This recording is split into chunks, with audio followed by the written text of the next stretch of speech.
Paz do Senhor, queridos irmãos, queridas irmãs que nos assistem de perto e de longe, como vocês estão? Tudo bem por aí? Esse é mais um FamaCast Rede Farol, sou o pastor Matheus e é um prazer inenarrável estar recebendo vocês aqui mais uma vez. Todas as semanas nós estamos aqui comentando a nossa Betel Dominical, primeiro trimestre de 2026, os discípulos de Jesus Cristo. Dessa feita, a gente vai estar entrando na lição de número 4, que é os discípulos de Cristo e a tentação, um tema muito importante para a nossa vida cristã. E eu estou aqui hoje, como sempre, muito bem acompanhado, dois parceiraços que eu tenho, Johnny Cândido, pastor Johnny Cândido, é professor de Teologia Sistemática aqui na Faculdade Assembleana do Brasil, um amigo que a gente tem aí, um cara que a gente aprende todos os dias com ele. Dá seu alô aí para a galera, se apresenta. Obrigado, Matheus. É um prazer estar aqui, pastor Matheus, toda a equipe da Rede Farol. E é bom demais falar de teologia, de escritura, estar aqui com vocês. É uma honra. Benção, a honra é nossa. E aqueles que são mais familiarizados aí com a Rede Farol, já devem conhecer Paulo Renato. Ele é conteudista da Rede Farol. Ele também é um dos coordenadores aqui da Escola Bíblica Dominical da Assembleia de Deus, sede na Fama, dos coordenadores dos adolescentes, e também é um professor Zaço, que a gente sempre aprende muito com ele. Uma honra ter você aqui conosco de novo. É só agradecer aí e falar que realmente a companhia aqui tá boa hoje, moço. Tá boa. Hoje o caldo engrossou um pouquinho. Amados, então, vamos lá para o nosso texto de referência, né? Tá lá em Mateus 4, é justamente o texto sobre a tentação de Cristo. Versos 1 até o 7, vai dizer assim: Então foi conduzido Jesus pelo Espírito ao deserto para ser tentado pelo diabo. E tendo jejuado 40 dias e 40 noites, depois teve fome. E chegando-se a ele, o tentador disse: Se tu és filho de Deus, manda que essas pedras se tornem pães. Ele, porém, respondendo, disse: Está escrito, nem só de pão viverá o homem, mas de toda palavra que sai da boca de Deus. E disse-lhe: Se tu és filho de Deus, lança-te daqui abaixo, porque está escrito: Aos seus anjos dará ordens a teu respeito, e tomar-te-ão pelas mãos, para que nunca tropeces em alguma pedra. E disse-lhe Jesus: Também está escrito: Não tentarás o Senhor teu Deus. Deu vontade de continuar, vou continuar aqui até o 10. Levou ainda o diabo a um monte muito alto, mostrou-lhe todos os reinos do mundo e a glória deles. E disse-lhe: Tudo isto te darei, se prostrado me adorares. Então Jesus lhe ordenou: Retira-te, Satanás, porque está escrito: Ao Senhor teu Deus adorarás, e só a ele darás culto. Com isso, o deixou o diabo, e eis que vieram anjos e o serviram. Amados, então, a gente vai estar falando hoje sobre esse tema do discípulo de Cristo e a tentação de forma mais incisiva, justamente nesse texto da tentação de Cristo no deserto. Alguma consideração inicial para a gente poder introduzir aqui o tema e desenrolar a conversa a partir daí? Acho que a gente podia já levantar essa questão de que a figura do diabo, né, dentro do cristianismo. E não é só o texto deixa bem claro, né, que não é só uma ideia, não é só uma força, assim, digamos que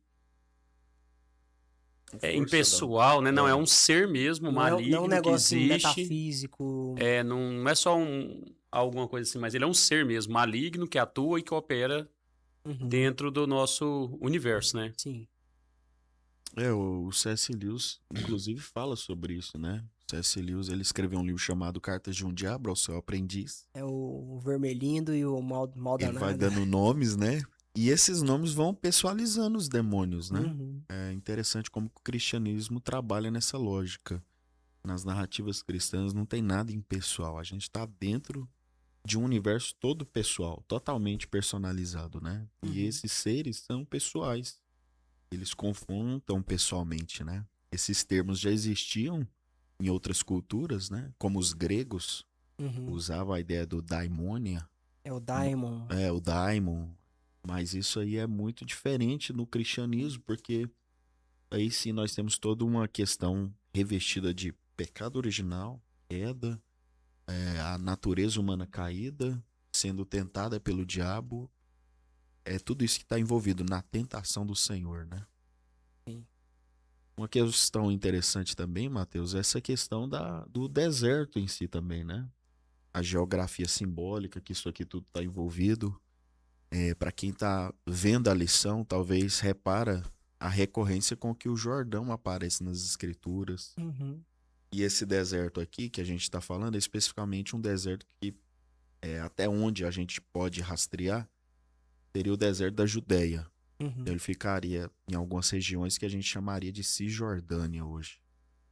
Inclusive tem um monte lá que é chamado de Monte da Quarentena, né? Jesus fica 40 dias. Esse simbolismo na tentação é muito interessante, porque os evangelhos, especialmente Mateus, eles tentam apresentar Jesus como um novo Israel. Sim, em tudo, né? Uma coisa muito interessante, até fazendo um parêntese, que Uhum. não tem nada a ver, mas que tá ligado nessa tentativa de Mateus de apresentar Jesus como novo Israel, é que a gente vê já na genealogia de Jesus que tem um tal de Jacó e tem um Uhum. filho José. José, isso. Já puxando pra memória da memória de Sim. Israel lá atrás, tinha um Jacó e um tal de José. Sim. E esse José, lá atrás dos patriarcas, ele foi pro Egito para salvação. Sim. Para salvação da nação, né? Salva a família dele, Ele levando-a salva para o a Egito. família levando-a pro Egito. E o José, que aparece na genealogia de Jesus, Que é um sonhador também, assim. que também tem é um sonhos, né? sonhador. Inspirados por Deus, né? Exato. Então, assim, tem todas Esses paralelos. esses paralelos, né? E o próprio Jesus tem paralelos com a vida de Moisés, né? Tem agora um novo faraó com um nome diferente, que quer matar ele, criança ainda. Sim. Então ele escapa das matanças. Tem crianças sendo assassinadas, inocentes. Sim. Na tentação especificamente é muito interessante o simbolismo, porque Jesus atravessa as águas e vai para o deserto. Então os biblistas geralmente comentam que esse atravessar o Jordão, ir para o deserto e ficar 40, outra quarentena, porque a Bíblia é cheia de quaresmas. Sim. Ou quarentenas, Tem um né? simbolismo aí com 40, né? Aham. E aí transparece muito. Tem um outro simbolismo que é enxergar Jesus como Davi no Evangelho de Marcos. Que somente o Evangelho de Marcos diz que nesse momento da tentação, ele ficou no meio das feras. Né? Ele sobrevive não apenas com fome e tentado, mas no meio de bestas feras. Alguns comentam que tem uma aproximação com a figura de Davi no Evangelho de Marcos. Então, a tentação tem muito simbolismo. O Jordão tem muito simbolismo. É um lugar de travessia, simbolismo. Você vê que Jacó é sepultado na Transjordânia e José volta para Cisjordânia para governar o Egito, né? Está debaixo do faraó. Moisés é a mesma coisa. Moisés é sepultado na Transjordânia e Josué atravessa para Cisjordânia. Elias e Eliseu também. Elias sobe na Transjordânia aí. Eliseu atravessa o Jordão, né? Sempre tem um profeta do deserto e um líder da cidade, né? Jacó é um profeta do deserto, José é um líder da cidade. Elias, um profeta do deserto. Eliseu prega aos reis, ele profetiza a monarcas, né? Moisés, um líder do deserto. Josué, um líder das cidades, conquista as cidades. E João Batista e Jesus é a mesma coisa, Paulo Renato. O João Batista morre em Macário, na Transjordânia, e Jesus atravessa para Cisjordânia, sendo o profeta da cidade. A gente chama isso de geografia simbólica, muito interessante, Ter uma né? enciclopédia do lado é fácil, né, velho? Facilita as coisas. Sabe o que eu gosto de conversar com o Johnny? Que eu vejo tanto que eu preciso estudar. Eu falo com isso. A enciclopédia facilita demais as coisas, moço. A geografia na Bíblia, às vezes, ela, assim, não é uma coisa que a gente gosta muito, né? Ficar memorizando nomes. Mas, às vezes, a Bíblia entrega essas geografias meio simbólicas, né? É interessante. Faz parte das histórias. Aí Né? por que eu falo que a Bíblia ela é o livro do simples e é o livro do culto também? Porque a pessoa que lê esse livro aqui, ela vai entender que Jesus resistiu à tentação usando a palavra de Deus e tá tudo bem, vai levar isso pra vida dela e bênção.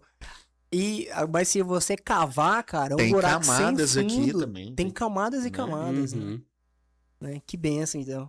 Mas realmente essa questão da pessoalidade de Satanás, ela é muito distintiva do cristianismo e é uma realidade que a igreja precisa encarar, porque nós podemos cometer dois erros muito comuns de a gente cometer, que o primeiro é de a gente achar que ele não tem poder sobre nós no sentido de nos tentar, no sentido de nos levar à queda, né? E o segundo também é o erro de tentar atribuir tudo a ele, né? Também já é um outro engano, é um outro extremo. Mas é uma realidade, está aí, nos tenta, né? Está ao nosso derredor, procurando a quem tragar. Mas vamos entrar mais nesse texto, Paulo Renato. Rapaz, ainda falando do diabo, acho que tem um padrão aqui também que a gente pode observar, né? E como ele inicia a tentação aqui no Éden. Porque começa com uma pergunta capciosa para Eva ali em tudo, né? Uhum. E aqui, se você for olhar para Cristo, ele também começa meio que capcioso também, porque ele começa assim, ó. Se tu és o filho de Deus, ele coloca em xeque aquilo que aconteceu no batismo, que tinha acabado de passar. Uhum. Então, assim, Coloca em xeque a palavra de Deus, né? Este é o meu filho amado. nos dois momentos, né? Lá também no Éden, ele meio que joga a palavra de Deus ali Contra ela mesma, né? com Eva ali, e aqui novamente ele faz isso. Então o diabo ele tem um modo de operação assim bem característico, né? Porque ele só vai negar a afirmação de Deus no Éden posterior. Ele confunde ali a Eva e depois ele vai e faz a certamente não morrerás. Então ele já vai lá e contradiz a palavra de Deus assim de uma forma bem petulante. E aqui lá na frente, também no terceiro momento, é que ele vai ser um pouco mais petulante se prostrados me adorares, né? Então lá na frente ele começa de uma forma, não é uma forma assim, já negando tudo. Não, ele vai começando devagar, o mesmo comendo por modus operandi. fora. Então assim, o diabo ele é bem, digamos que sagaz, né? Ele é bem esperto. E coloca Jesus também naquela prefiguração do novo Adão, né? Não, esse simbolismo é muito rico, Paulo Renato trouxe, por causa dessa questão, né? Os pais da igreja viam a tentação de Jesus muito mais grave, mais séria, né? Porque Adão é tentado no paraíso. E ali tem até uma sutileza, porque o diabo ele recorre a criaturas ali, né? No caso da serpente, a gente imagina todo um simbolismo de uma sutileza do diabo na tentação. Mas no deserto é uma região árida, é o oposto do paraíso, né? E Jesus como o novo Adão, então a gente tem uma questão bem diferente, né? Bem diferente. Eu estava lendo um livro, eu trouxe esse livro para indicar, que é esse aqui, né? Tentação, do Bonhoeffer. Dietrich Bonhoeffer. Ele levou muito a sério esse assunto, tentação, como um assunto pro discipulado. Parece muito com o nosso tópico da revista mesmo, um assunto do discípulo. Bonhoeffer escrevia sobre discipulado. Para quem não sabe, ele foi martirizado na Segunda Guerra Mundial, inclusive por uma tentação. Eles ofereceram vários motivos para ele entregar companheiros, pessoas que eram contra o regimento nazista. Ele podia entregar os amigos dele e ser poupado. E ele, inclusive, nessa última hora, ele abdica dessa salvação, porque ele enxerga isso como uma tentação. Ele explora, inclusive, isso. Ele diz assim, se nós fomos tentados em Adão, que é a nossa natureza caída, nós cairemos. Se nós formos tentados em Adão, cairemos. Mas se formos tentados em Cristo, aí será a queda de Satanás. A tentação de Cristo, ela causa uma reversão. A gente deveria muito enfatizar a tentação de Cristo, o batismo do Senhor, né? Eu gosto de enfatizar isso com os meus filhos, por exemplo, né? Eu tô com um processo ali, Paulo Renato, com os meus filhos, de tentar ensinar perguntas e respostas fáceis para eles, né? Aí Catequismo, Aí eu pergunto, há quantos deuses? Eu já faço isso já para testar. Só um. E ele é quantas pessoas? 3. Qual é a primeira pessoa? O Pai. Assim. do Filho, terceiro, o Espírito Santo. E uma dessas perguntas é perguntar o que acontece com Jesus. Aí eles falam, ele foi batizado e depois ele foi tentado. E o que Jesus obteve no que ele fez por nós? Ele venceu o pecado, a morte e o diabo. Para o cristianismo é muito real essa vitória sobre o diabo, né? Esse ponto que o Paulo Renato coloca, que a gente está colocando aqui. Inclusive, não sei se a gente poderia até ir para esse rumo, né? Mas toda essa imagem de pecado, morte e diabo é a base do gênero terror no Ocidente. Uhum. O terror ocidental só existe por causa desse tripé.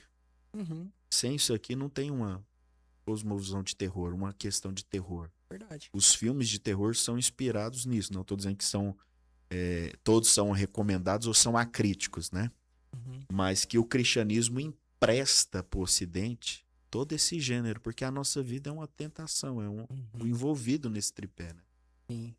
Não, o cristianismo, ele empresta para o Ocidente as Tudo. bases para tudo. Tudo É que... só olhar os heróis também. É sempre o cara que faz o sacrifício. Muitas das Uhum. vezes morre, retorna. Aham. É incrível isso aí, mas... Realmente. A confrontação com o terror, né? O gênero terror, ele é muito interessante. Alguns mencionam a monstruosidade de Cristo também, né? Porque Cristo vence esses horrores, esses terrores, essa tentação. Essa vitória de Cristo é algo muito pesado nos evangelhos, nessa conquista dele, né? Então a tentação é um texto muito rico, né? Muito rico pra gente explorar. Muito bom. Muito bom. E quando a gente vai entrar nesse texto, na tentação de Jesus, ele é tentado 3 vezes, cada vez ele é tentado em um aspecto e tem um simbolismo ali, né? Não é por acaso. O que está acontecendo ali naquelas tentações? A gente pode dividir, como você falou, né, em 3 partes, né? O verso 3 e 4, porque, até pontuando uma coisa que o Johnny falou aqui, é engraçado, né? Porque Adão e Eva são tentados no paraíso e caem. E Cristo é tentado no deserto e vence. Então, assim, em condições totalmente adversas, ele vence mesmo apesar de tudo, né? Uhum. E nessa condição adversa, a primeira coisa que a gente vê é a tentação física, né? Porque quando a gente vai ler, eu posso até enfatizar aqui os versículos, né? O verso 3 e 4 aqui, ó. Ele, porém, respondendo, disse, está escrito, verso 3 aqui primeiro. E chegando-se a ele, o tentador disse, se tu és o filho de Deus, manda que essas pedras se tornem pães. Ele, porém, respondendo, disse, está escrito, nem só de pão viverá o homem, mas de toda palavra que sai da boca de Deus. Aí você imagina, Jesus tinha jejuado 40 dias. O desgaste físico, né? Mental. Eu imagino que eu até achei interessante acho que foi o Hernandes Dias Lopes comenta, né? Cada célula dele estava ansiando por pão. E mais um detalhe, né? Os evangelhos não contam... acho que isso também vale a pena a gente ressaltar, que ele não é tentado após os 40 dias, mas ele é tentado durante os 40 dias. Então ele está em jejum, o texto não fala claramente, mas isso é fácil, acho que todo mundo aceita, né, que ele estava em oração também, e durante esse período ele é tentado pelo diabo, né? E aí naquele momento ele é tentado justamente na onde ele estava mais necessitado fisicamente, que era a necessidade de comida. E o diabo vem e coloca essa situação, e aqui pode levantar tanta coisa, né? Porque tem a necessidade dele, tem a necessidade do próximo, ele desafia como se fosse Cristo a criar comida ali, né? Fazer com que comida. Isso poderia mostrar... acho que dá para discutir muito ponto, né? Cristo saciar ele próprio. E aí ele largaria o projeto de Deus. Tem o que essa tem conexão, né? a gente poderia pensar também em Cristo resolvendo o problema de toda uma sociedade. Porque se ele cria pão ali das pedras, por que não criar para todo mundo também, né? Mas Cristo mantém fiel ao propósito, sabendo que aquilo ali não é um momento de exibicionismo ou um momento de saciar a vontade dele próprio. Mas ali tinha um objetivo, né, a ser traçado, tinha um propósito a ser traçado, que era muito maior do que um momento de angústia que ele estava sentindo também, né? Parece que, assim, se ele dá lugar a essa vazão, né? Ele cria um precedente de que a gente sempre tem que ser satisfeito. Quando a gente é tentado, a gente tem que ser satisfeito, né? É o que você está pontuando, né? Se Cristo começa simplesmente Uhum. seguindo isso, né? Tampando onde que tá carente, né? Tá ocorrendo a carência, né? Eu gosto quando os luteranos chamam isso de teologia da cruz, né? Eles estavam diante de uma teologia de glória, mas eles dizem, olha, sempre na nossa vida a sombra da cruz vai aparecer. Então, quando você olha para Cristo, você olha para ele resistindo esses momentos. Isso forja essa teologia da cruz. Tem um vitral numa igreja na França, a igreja de Saint-Pierre, que aparece o diabo, só que o diabo, ele não vem da maneira que a gente vê nos filmes, né? Ele vem como um rabino no meio do deserto, colocando a mão no estômago assim, né? E estendendo um pedaço de um objeto, dá a entender que é uma pedra que pode virar um pão, é alguma coisa assim, né? Ou seja, se solidarizando com Jesus. É um vitral na igreja, né? Mas como é que a gente sabe que é o diabo exatamente? Porque os pés dele são pés de esporão. Eles são vermelhos, né? Então, assim, o diabo se faz de um anjo de luz. Não, você tá com fome. Eu também, né? Tô me solidarizando com você. Você tem que comer. Você precisa se alimentar. Essa primeira tentação da carne mostra a humanidade de Jesus, né, Matheus? Sim. A real humanidade de Jesus Cristo. Uhum. Natureza humana mesmo. É uma doutrina sem precedentes pro cristianismo. E até cabe aquela pergunta, né? Às vezes a gente... Cristo, ele estabelece pra gente o padrão último de como resistir a tentações, né? E se a gente não tiver em conta essa humanidade dele, né? A gente não vai ter ele como padrão. Ele resistiu porque ele era Deus. Ele não é igual eu. Ele tem as mesmas necessidades que eu tenho. Pelo contrário. Talvez ele tivesse Sim. até com mais necessidade. Verdadeiro humano e verdadeiro Deus. O verdadeiro humano e o verdadeiro Deus, né? E aqui também tem um ponto também que eu estava dando uma olhada no texto, é que se você for pensar, aqui é como se ele questionasse também até a própria bondade de Deus, porque o filho está passando fome ali. Então dá para levantar, por que você está passando fome? Por que você está Pede pro angustiado? pai. E aí, por que Deus está permitindo isso Na com você? tentação, a gente é questionado sobre o abandono de Deus, né? Uhum. O Bonhoeffer fala que a tentação é o momento do abandono divino. Esse é o sentimento que paira na tentação, né? Você é abandonado, entregue àquela situação.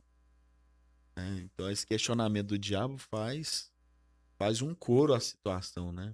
Se você é filho, então... Rapaz, e o diabo aqui é tão sagaz, porque a pergunta dele, né? Eu vou ler de novo a expressão, porque essa expressão ela é se tu és o filho de Deus. Isso aqui leva para os dois, consegue levar para os dois extremos, porque é o se tu és. Será que é mesmo? Então já vem aquele negócio da negação. Mas também e se for? Então vai lá e faz a magia acontecer. Você já leva para outro extremo, assim. Ó, eu tenho poder, eu sou poderoso, então vou fazer. Uhum. Então ele consegue, com a pergunta só, tentar Cristo nos dois extremos ali. Jogar pelos dois lados. Você é poderoso demais ou você não é nada. Não é nada. Ou a pergunta mais louca, Capciosa, né? É um trem... Eu achei interessante você falar que colocaria em xeque a missão de Jesus, porque Jesus ele não veio para ser servido. Ele veio para servir, né? E, na verdade, na atuação da Trindade que a gente vê, parece que nós não vemos nada que eles fazem de forma assim, que eles tenham feito para si mesmos. Parece que é sempre um ato de doação. Esse tema é muito interessante. Parece que eles estão sempre doando, se As doando. pessoas da Trindade se voltam umas para as outras, se voltam né? umas para as outras o tempo inteiro. A gente não vê Jesus fazendo coisas para satisfazer suas próprias vontades. Sim. Pelo contrário, a minha ele vê a satisfação dele por meio do Pai, né? Pai, glorifica seu filho. Exatamente. É o Pai que dá essa glória para ele, não é ele, né? Exatamente. E aí eu me lembro de uma citação do Chesterton, que ele fala assim que isso é um tema que está sendo muito recorrente aqui nessa conversa sobre discípulo e discipulado, que é como o evangelho nos tira de nós mesmos e nos joga no serviço, né? Nos joga na vida dos outros. O Chesterton ele vai comentar que quando você olha para as representações de Buda, né, do Siddhartha Gautama, ele está sempre em posição de lótus, né, num lugar assim, sozinho, no mato, né? Contemplativo. Contemplativo, ele tá sempre de olhos fechados, ele tá sempre introspectivo. A interioridade é muito... Exatamente, tá muito latente. É muito né? realçada, assim, Com essa certeza. interioridade. Agora, quando você olha para as representações de Cristo na cruz, ele tá sempre de braços abertos, olhos esbugalhados, olhando para Sim. cima, sempre ali se entregando. Um corpo que foi surrado, né? Um corpo que Surrado, foi sangue. gasto, né? Exato, Que gasto gasto em prol de outra em coisa. prol de outros, Aham, carregando o pecado do mundo, sim. né? Então, de fato, o evangelho, ele E nos as primeiras puxa... pinturas dos demais apóstolos, grandes pregadores do passado da igreja também seguiam esse padrão, né? Olhos Aham. para fora, exterioridade. não Exterioridade, exatamente, nos puxando para fora de nós mesmos, né? Uhum. Então, isso aí é algo que eu não sei, eu acredito que dá pra gente fazer esse paralelo, né, entre a forma de atuação da Trindade e a forma que a igreja atua também, né? Que tem que Uhum. ser algo Não para si mesmo. não para si mesmo, mas de dentro pra fora, pros outros, pro serviço, né, pra doação. Eu acho isso muito, muito, muito Esse interessante. ponto aí faz até um paralelo nos evangelhos, porque em todos os evangelhos sinóticos, Mateus, Marcos e Lucas, sempre que João Batista morre, Jesus leva o povo ao deserto. É o primeiro ato dele. Né? João Batista morre num banquete de Herodes, né? E aí João Batista é morto de uma maneira inútil, num banquete farto. E aí Jesus pega os pobres da terra e leva eles para o deserto e multiplica alimentos para eles no deserto, né? Faz um banquete no deserto para os pobres, né? Tem uma conexão então na questão, né? Jesus serve os outros, não ele mesmo no deserto, serve os outros. É verdade, ele volta pro deserto pra alimentar a A multidão. Né? multidão. Após a Ele não morte se de João alimenta a Batista. si mesmo no deserto, mas ele alimenta uma multidão no deserto. É interessante isso. No final dos evangelhos, os anjos servem Jesus no deserto. Isso é importante, né? Uhum. Sim. Porque isso aproxima Jesus dos profetas, né? Elias é servido também. Sim. Depois de uma quarentena, Elias é servido. Aliás, ele é servido antes de uma quarentena, né? Aham. Acho que é isso, né? Isso, ele Levanta, come, bebe, porque grande te será o caminho, né? Isso. Aí, com aquela comida e bebida, ele caminhou. Né? Então, Jesus é aproximado desse paralelo de anjos servindo ele. Aham. Interessante. É riquíssimo. Mas aí, então a gente entra na segunda, né? Segunda Segundo tentação. round. Segundo round. É porque depois da presunção, né, ele coloca assim, beleza, então você é o filho de Deus. Então vamos agora para a Bíblia, então. É a hora que ele começa agora a tentar distorcer Aham. as escrituras, né? Sim. E... posso ler o texto de novo? Pode, por favor. É bom ir lendo aqui pra gente recordando. Então o diabo o levou à cidade santa e colocou o seu pináculo do templo e disse, se tu és o filho de Deus, lança-te aqui embaixo. Porque está escrito que aos seus anjos dará ordens a teu respeito e tomar-te-ão nas mãos para que nunca tropeces em alguma pedra. Disse-lhe Jesus, também está escrito, não tentarás o Senhor, teu Deus. É massa que o diabo pega aqui a palavra, distorce, omite e joga, né? É uma loucura. É o falso pregador. O diabo é não sei se péssimo, posso dizer assim, mas péssimo no sentido de, péssimo exegeta no sentido de, a análise textual dele é errada, mas errada propositadamente, De né? propósito, né? Não Ele é joga... por uma falha de compreensão. Ele tem a compreensão de como que seria. Né? E quantos não estão aí hoje em cima de púlpito fazendo esse papel do diabo aí, distorcendo? Porque quando a gente pensa na questão até desses... Eu vou usar esse termo coaching aí misturado no nosso meio, né? Eu vi um pastor esses dias falando, cara, infelizmente algumas tretas são necessárias. Às vezes a gente tenta evitar, mas algumas são necessárias. Porque um cara, às vezes ele vai pregar, ele prega uma mensagem distorcida, você fala assim, mas pelo menos ele tá pregando. Não, às vezes ele tá afastando o povo da realidade de Cristo. Então o pessoal acha que tá servindo a Deus, não está servindo a Deus, e continua enganado ali com aquele discurso fajuto do texto distorcido, né? Então, na verdade, ele tá prendendo, tá conseguindo prender o povo longe do evangelho dentro da igreja. Então isso é um trem, e o diabo, a gente vê que isso é a artimanha do diabo aqui no texto. Sim. Uhum. a interpretação das escrituras é de interesse, né? Eu lembro dos puritanos, por exemplo, alguns deles tinham uma clara compreensão de que quando as pessoas não tinham uma correta leitura da escritura e nem podiam ler a escritura, as pessoas, em alguns lugares, eles não tinham uma leitura das escrituras. Eles interpretavam isso como uma parte da ação diabólica sobre as pessoas, né? As pessoas não poderem ter acesso à palavra de Deus ou interpretarem incorretamente, né? Não saberem o que estão lendo. Então é parte do interesse. Mas tudo é uma motivação do diabo, né, Paulo? É uma parte da motivação do diabo, né? Agora imagina se Jesus dá ouvido a isso e simplesmente faz sal. Não tinha cumprido o propósito dele, porque o versículo não era pra isso aí. Não é a função do versículo, né? Olha que loucura. Aí você vê aqueles casos de gente que... Não sei se você já viu... Eu esqueci agora onde que foi. Não sei se foi na África. O pastor lá que vai lá mexer com a serpente. E a serpente pega ele morre. Sim, tem uma religião, inclusive, de diversos ramos aí espiritualistas, que eles fazem danças de serpente nos cultos, né? Porque tá escrito que pode beber o veneno e pegará as serpentes, né? E isso é tentar a Deus. Interessante, porque na tentação do Senhor, o diabo tenta tentar a Deus, não é? A tentação a Deus é essa ideia de, numa carência, eu vindicar a atitude de Deus. Né? Pressionar a atitude de Deus, né? Não, aí você entrou num ponto interessante, né? Eu viajei aqui aí agora, acho que eles pensam a mesma coisa. Então, todas as vezes que eu, de alguma forma, tento vindicar Sim. a ação de Deus. Sim. Isso é definido na lei de Moisés como tentar a Deus. É curioso. Eu tô usando uma artimanha diabólica. Sim. Isso é tentar a Deus na lei de Moisés. Por exemplo, uma pessoa pode estar tomando remédios sobre qualquer situação. E ele fala assim, não, agora eu vou jogar fora esse remédio porque eu quero que Deus faça isso. A Bíblia ensina o contrário. Você recebe a cura e deixa os remédios. Esse é um caminho do discípulo. Sim. O caminho de tentar a Deus é, não, agora eu quero ver se Deus vai fazer. Então, age. Você vindica a atitude de Deus para sua necessidade. Cara, isso é muito sério. E é pesado esse assunto. É pesado, é muito sério, porque... Talvez muitas pessoas possam estar praticando isso, assim, em várias coisas na vida dela. Exato.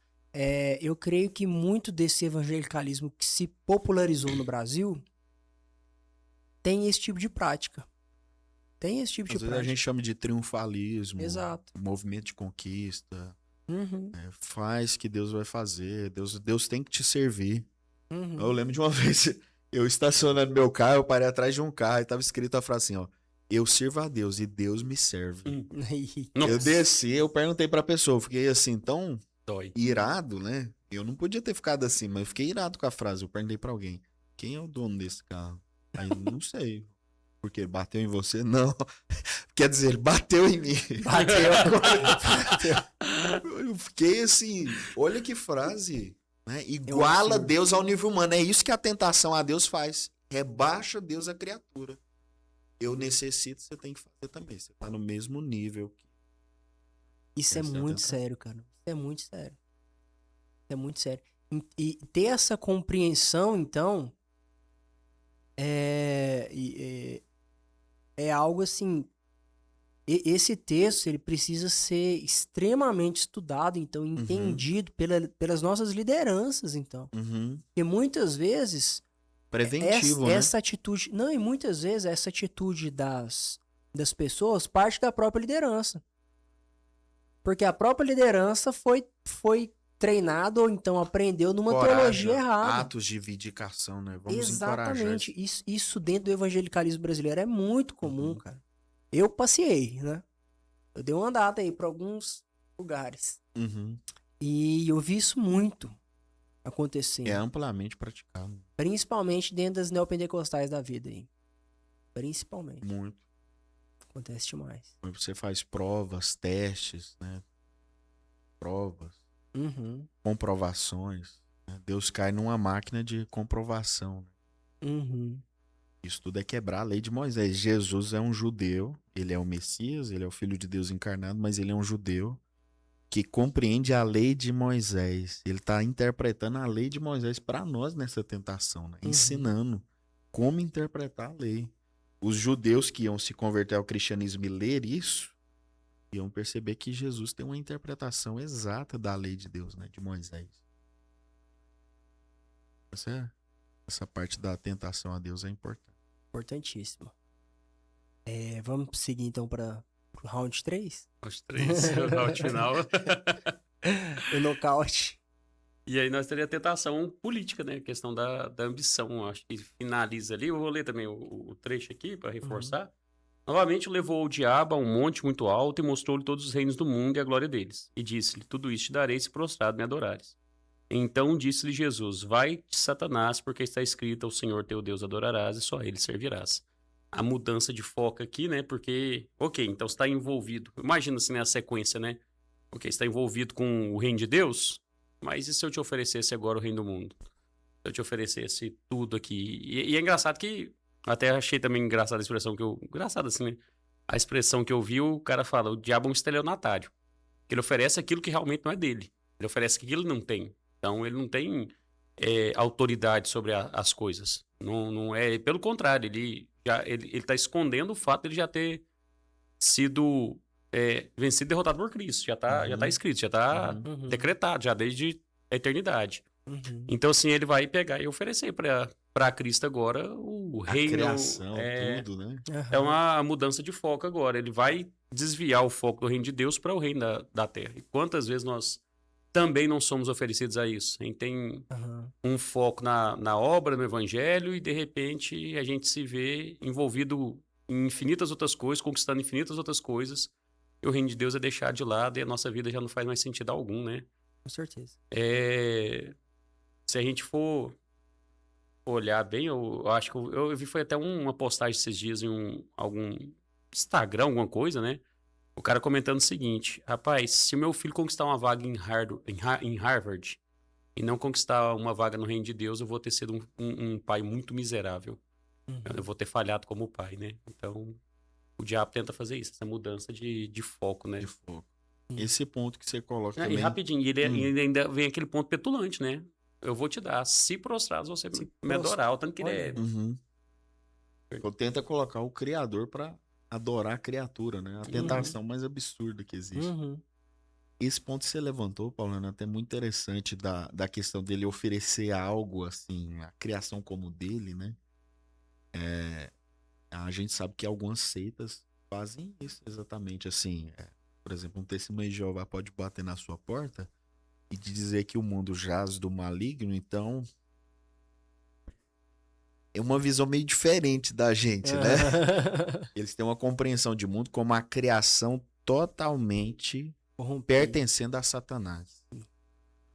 Né? E mundo, às vezes, nos evangelhos, nas cartas, denota muito mais é muito mais o sistema caído, né? A natureza pecaminosa em si, a carne. Paulo, quando usa a palavra carne, né? Toda carne, depende muito do sentido que ele está utilizando.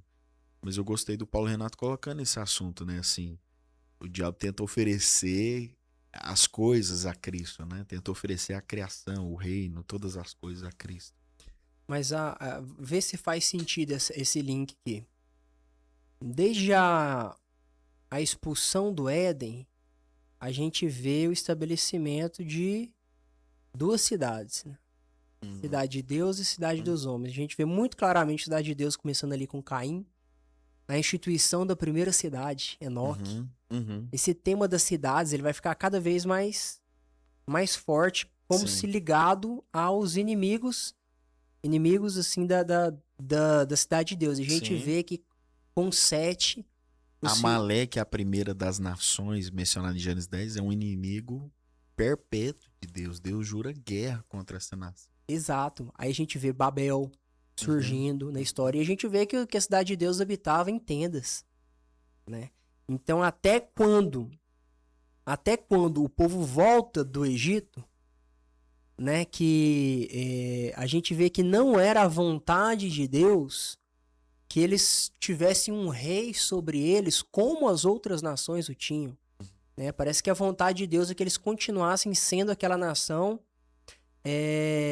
teocrática, em que Deus ele ia conduzindo o povo, ele ia levantando libertadores, ele ia, né? O rei invisível. O né? rei invisível, né? Uhum. Então, se a gente olhar por esse lado, Isso significa que Deus em algum momento ia se encarnar como um rei visível para ele. aham, Mas esse momento ainda não era aquele momento. eu É falo assim, interessante. é porque essa questão de Satanás ele oferecer esses reinos, será que tem alguma ligação nesse sentido de que Uhum. esse sistema mundano Sim. vem dele ou não? Eu tô viajando aqui. Eu tava Que- pensando na hora que você falou, que é um paralelo muito claro, né? Com Agostinho, né? A cidade de Cidade Deus. de Deus, cidade dos homens. E o Agostinho vê muito que a cidade dos homens, esse reino do diabo, não é algo assim. Não é algo físico, é a vontade caída do ser humano, É. né? O reino que o diabo está oferecendo é esse mundo caído, só que por uma via incorreta. O reino de Deus cresce igual um grão de mostarda. Ele não cresce de maneira reacionária, política, impositiva. Não. Tá aqui o reino de Deus. É Ele não cresce subversivo. assim. Invisível e subversivo. Subversivo. Ele vai crescendo. Em todas as parábolas de Jesus, o reino de Deus sempre demora para crescer. Achei interessante você colocar aí o paralelo das duas cidades. Porque o reino dos cainitas cresce de maneira abrupta. Você lê Gênesis 4, Caim faz a primeira cidade, Jubal as tendas, Jabal a música, Lameque a poesia, Tubal Caim a metalurgia. Você faz tudo rapidamente. Parece que a cidade dos homens está se Rápido. desenvolvendo mais, inclusive. E aí você volta para a genealogia de Sete, aí nasce Enos, e aí começou a se invocar o nome do Senhor. Parece uma origem humilde, né? Então Uhum. eles estão adorando a Deus. Só que no final, tudo que os cainitas fazem é passado para Noé. Noé é o herdeiro desse antigo mundo para o novo mundo que Deus está fazendo.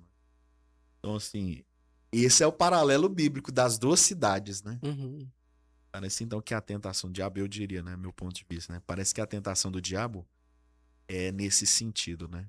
Vou te entregar. Você vai assumir, então. Aham. Vou te deixar assumir. Não, maravilha. Mas eu acho interessante isso que o Paulo Renato falou, que quando a gente olha pra tudo isso, né? Eu tô pegando aqui a frase do Pedro emprestado, seu amigo Pedro Dude. Quando a gente olha pra tudo isso e pergunta o que isso quer dizer pra nós hoje, ele fala em todas as ministrações. Né? Eu vejo assim que, como o Paulo começou a falar, muitas vezes nós temos a facilidade muito grande de perder o foco. Principalmente quando a gente deixa que o nosso coração se comprometa com ídolos que não são necessariamente ruins. Não são necessariamente ruins. A gente vai começando a perder o foco, né, do reino de Deus, daquilo que importa. O Tim Keller ele faz isso de forma incrível naquele livro Deuses Falsos. Foi o que a gente trabalhou? Foi? Os adolescentes. Exato. O Deuses Falsos, ele vai falar exatamente como coisas muito boas podem se tornar ídolos no coração, né? E coisas como família, coisas como trabalho, como sucesso. Então,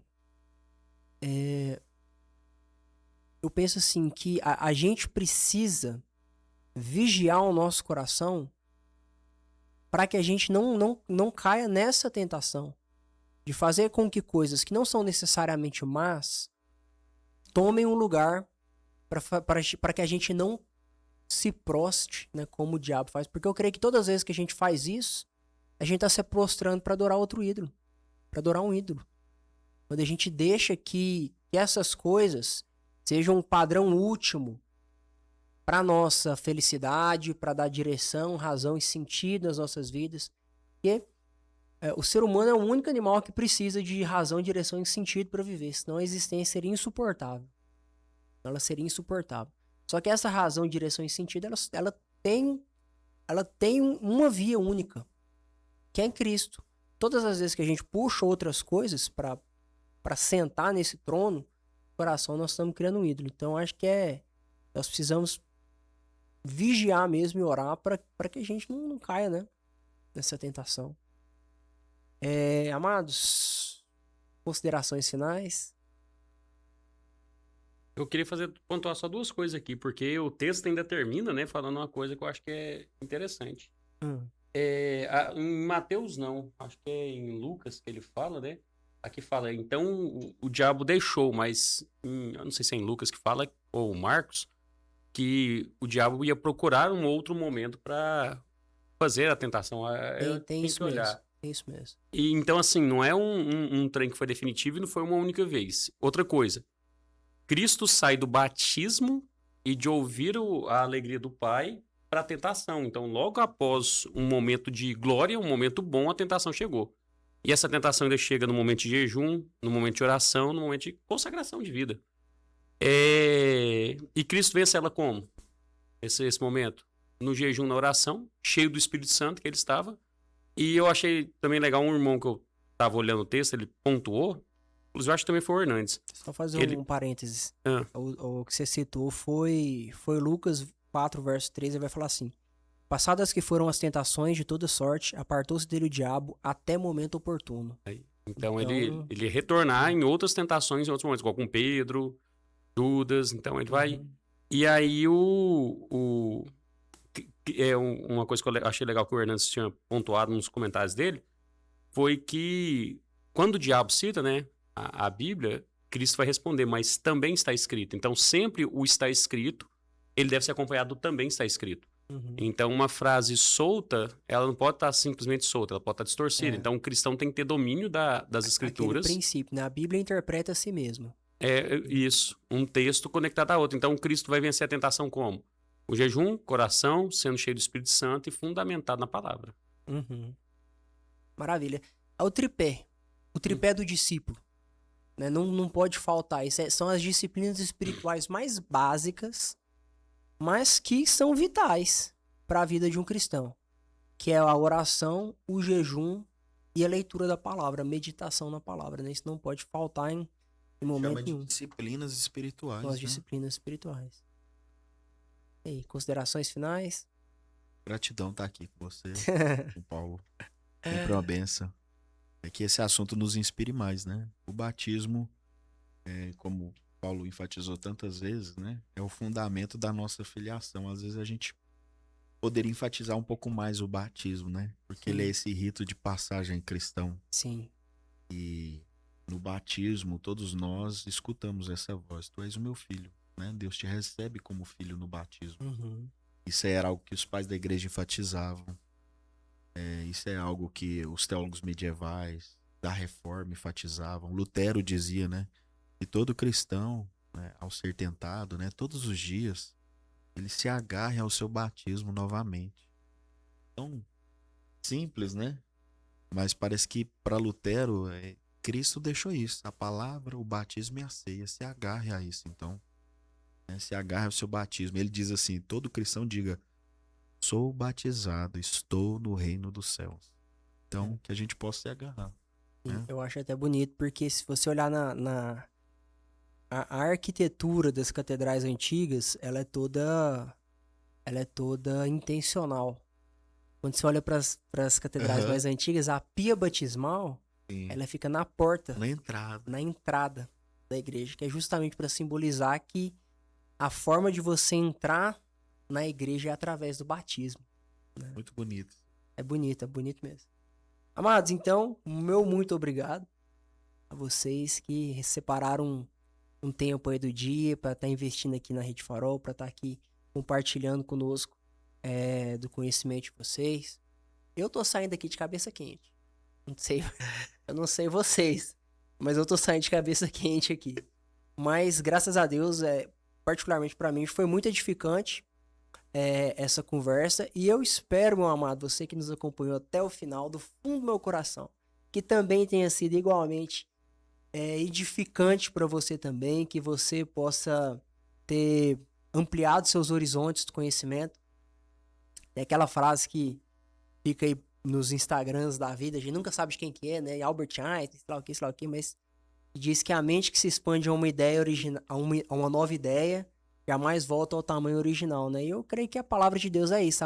A mente vai se expandindo à medida que você vai. E discipulado é isso aqui, ó. É a gente caminhar em comunidade, em comunhão, com amigos, né? Que a igreja é uma comunidade de amigos e irmãos, aprendendo uns com os outros, conversando, aprendendo a vivência, aprendendo no diálogo. E isso é muito rico. Eu louvo a Deus por isso, né? Louvo a Deus pela sua vida que nos acompanhou até aqui. Se você ainda não se inscreveu no canal, vou pedir de novo. Se inscreve no canal, deixa seu joinha aí, curte, compartilha e comenta.